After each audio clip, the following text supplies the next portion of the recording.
मुख्यमंत्र्यांना आम्ही विनंती केली की गोव्यामध्ये राजभाषा कायद्यामध्ये मराठीचं जे स्थान आहे सहभाषेचं, त्या संदर्भात सरकारनं कोणताही बदल करू नये. आणि सध्या जे तापलेलं वातावरण आहे, अनेक जण ते कलुषित करत आहेत.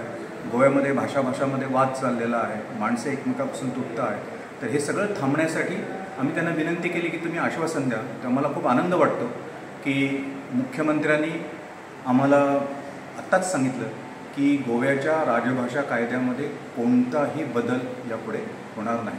तेव्हा आम्ही सगळे गोवा मराठी अकादमी आणि इतर सगळे मराठी प्रेमी, आमची सगळे केंद्र आहेत ते, त्यांच्या वतीनं माननीय प्रमोदजी सावंत यांचं अभिनंदन करतो.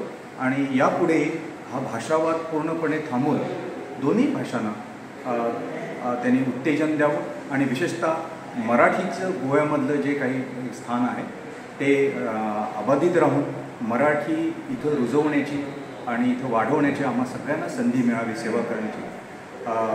मला खूप बरं वाटतं. पुन्हा एकदा मी मुख्यमंत्र्यांचं अभिनंदन.